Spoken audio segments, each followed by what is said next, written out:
بسم اللہ الرحمن الرحیم۔ السلام علیکم ورحمۃ اللہ وبرکاتہ۔ امید کرتی ہوں آپ سب ساتھی خیریت سے ہوں گے اور نماز سے مستفید ہو رہے ہوں گے۔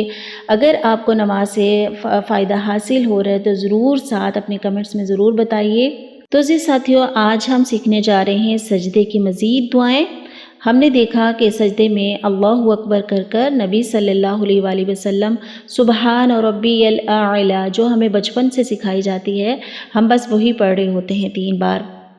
حالانکہ رکوع میں اور سجدے میں تسبیح 3 بار، 5 بار، 7 بار، 9 بار، 11 بار، 15 بار، 17 بار، 19 بار، 21 بار، 25 بار، جتنی بار مرضی ہم تسبیح کر سکتے ہیں، اور اس میں دعائیں جو ہیں مختلف شامل کر کے اپنی نماز کو بہتر سے بہترین بنا سکتے ہیں۔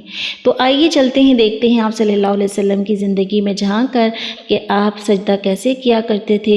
رسول اللہ صلی اللہ علیہ وسلم نے فرمایا، آدمی سجدے میں اپنے رب کے زیادہ قریب ہوتا ہے، لہٰذا اسے زیادہ سے زیادہ دعا کرنی چاہیے۔ اور متجزل دعاؤں میں سے کوئی بھی دعا پڑھی جا سکتی ہے، 1 بھی، 2 بھی، 3 بھی، وہی بات ہے کہ جو جتنی خوبصورتی کے اضافہ کرنا چاہتا ہے وہ اتنی دعاؤں کو شامل کرے۔ آج ہم دوسری دعا دیکھ رہے ہیں کہ آپ صلی اللہ علیہ وسلم سجدے میں سبحان ربی الاعلی کے علاوہ اور کیا پڑھا کرتے تھے؟ سبحانک اللہم ربنا وبحمدک اللہم اغفر لی۔ بخاری اور مسلم کی روایت میں آتا ہے، سبحانک اللہم ربنا وبحمدک اللہم اغفر لی۔ اے ہمارے اللہ، اے ہمارے پروردگار، تو ہر عیب سے پاک ہے، ہم تیری تعریف اور پاکی بیان کرتے ہیں، اے اللہ مجھے بخش دے۔ سبحان اللہ، کتنے خوبصورت دعا میرے نبی حضرت محمد صلی اللہ علیہ وآلہ وسلم نے سکھائے۔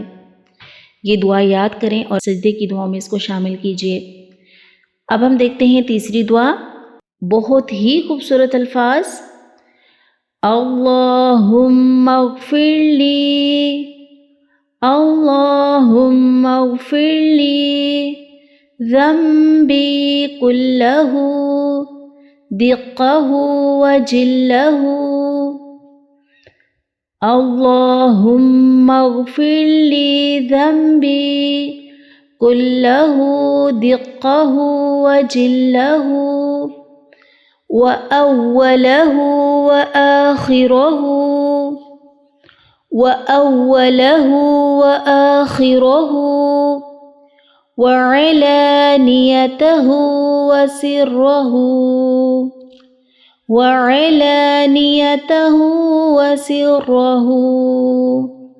یہ بھی مسلم کی روایت میں آتی ہے، اے اللہ میرے چھوٹے اور بڑے، پہلے اور پچھلے، ظاہری اور پوشیدہ تمام گناہ بخش دے۔ سبحان اللہ، اللہ تعالیٰ دعاؤں کو سجدے کی حالت میں قبول فرماتے ہیں، اور یہاں پہ دیکھیں کہ جب انسان اپنے سارے گناہوں کی معافی مانگے گا تو کہ اللہ تعالیٰ اس کو معاف نہیں کریں گے، ایسی حالت میں جب کہ وہ اللہ کے اس وقت زیادہ قریب ہوتا ہے سجدے کی حالت میں۔ تو بہت خوبصورت دعا ہے، اس کو ضرور یاد کریں اور اپنے سجدوں کو خوبصورت بنائیں۔ اللہم اغفر لی ذنبی کلہ دقہ وجلہ وأولہ وآخرہ وعلانیتہ وسرہ۔ ٹھیک ہو گیا۔ اب ہم دیکھیں گے دعا نمبر 4، آپ یہ بھی پڑھ سکتے ہیں، سبوح قدوس رب الملائکۃ والروح، سبوح قدوس رب الملائکۃ والروح۔ مسلم کی روایت میں آتی ہے یہ بھی، فرشتوں اور روح جبرائیل کا رب، بہت پاک اور بہت مقدس۔ یہی دعا ہم نے رکوع میں بھی پڑھی اور یہی دعا ہم نے سجدے میں بھی پڑھی۔ ٹھیک ہو گیا۔ اب ہم دیکھیں گے دعا نمبر 5، تھوڑی سی لمبی ہے لیکن میجورٹی لوگوں کو یہ آتی ہوگی، سجدہ تلاوت میں بھی یہ دعا آتی ہے، اللہم لک سجدت اللهم لك سجدت وبك آمنت ولك أسلمت ولك أسلمت. اللهم لك سجدت وبك آمنت ولك أسلمت. سجد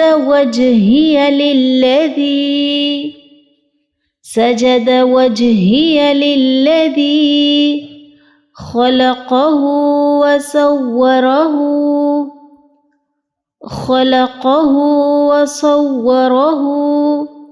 وشق سمعه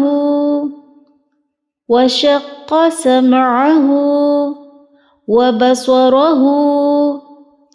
تبارك الله أحسن الخالقين.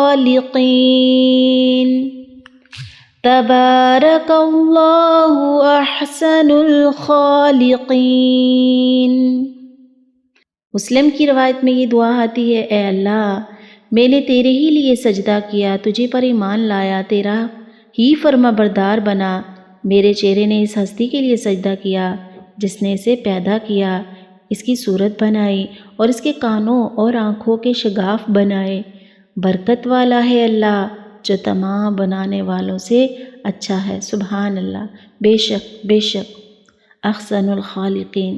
اللہم لک سجدت وبک آمنت ولک اسلمت.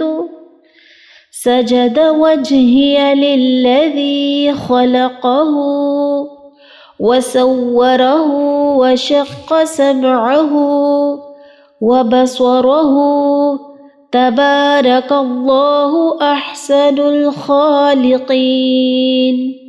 تو میرے عزیز ساتھیوں، آپ دعا نمبر 6 سبحان ذی الجبروت والملکوت. سبحان ذی الجبروت والملکوت والکبریاء والعظمت.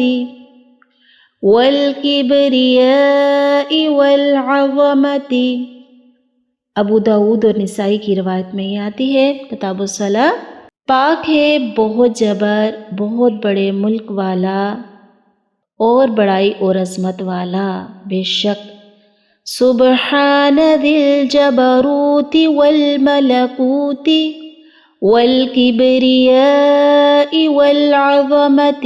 یہ بھی چھوٹی سی دعا ہے، اس کو یاد کر کے ہم اپنے سجدے کو بہت خوبصورت بنا سکتے ہیں. ٹھیک ہے، یہ ہے ہماری دعائیں سجدے کی. اس میں سے اب آپ کے اوپر ہے کہ جس کا جتنا ظرف ہوگا وہ اتنا یاد کرے گا، اور جو جتنی محبت کرے گا آپ صلی اللہ علیہ وسلم سے اتنی ہی مسنون دعائیں یاد کر کے اپنی نماز کے اندر شامل کر کے اپنی نماز کو نماز نبوی جیسا بنائے گا، اپنے سجدے کو سجدہ نبوی جیسا بنائے گا، صلی اللہ علیہ وآلہ وسلم جیسا. اللہ ہم سب کو، تو مجھے اور آپ سب کو توفیق عطا فرمائے. آمین. سبحانک اللہم و بحمدک اشہد ان لا الہ الا انت استغفرک و اتوب الیک. السلام علیکم ورحمۃ اللہ وبرکاتہ.